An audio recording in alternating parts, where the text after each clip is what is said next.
السلام عليكم ورحمة الله تعالى وبركاته.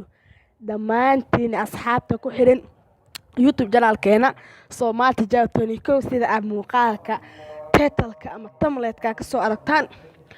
Waxaan rabaa muuqaalkan dhexdiisa in aan ila wadaago ama sida screenshot-ka video-ga ka aragtaan qaabka ka caawinaya inaad hurdo fiican oo raaxo leh hurdaan. anaga zamankan waxaa ku jirnaa zaman oo hurdo fiican dadka aan hurdeynin badankoodana dadka ka cawanayaan in ay hurdo la'aan ku dhacday ama in ay hurdadan iska weysan yihiin.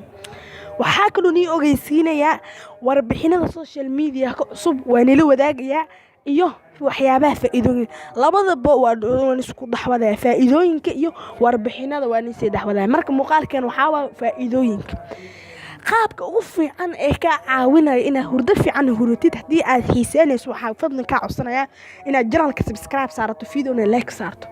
qaabka koowaad ee ka caawinaya hurdo fiican hurdo xitaa inta hurdin ka hor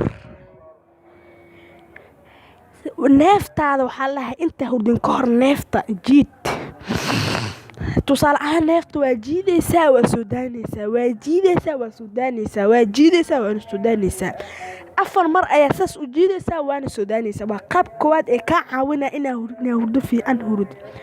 qaabka labaad ee ka caawinaya inaad hurdo fiican hurdid ayaa waxa ay tahay in inta aan seexanin ka hor aad soo weys qaadatid. weys qaadku waxaa muhiim u ah hurdada inaad soo weys qaadatid ayaa fiican. weys qayn marna seexdo labadaas qodob ayaa muhiim u ah inaad hurdo fiican oo raaxo leh hurdid. waana muhiim waana inaad tijaabi doontid ayaan filayaa. waa mahadsantahay muuqaalkeena bartaas ayaa ku soo gabagabeynayaa. waana mahadsantahay. waxaa kaloo hilmaamay commentiga u hore waxaa soo diya YouTube-ka labaad booqda subscribe saara video-na like saara una sii share gareeyo. Assalaamu calaykum warahmatullaahi tacaala wabarakaatuh.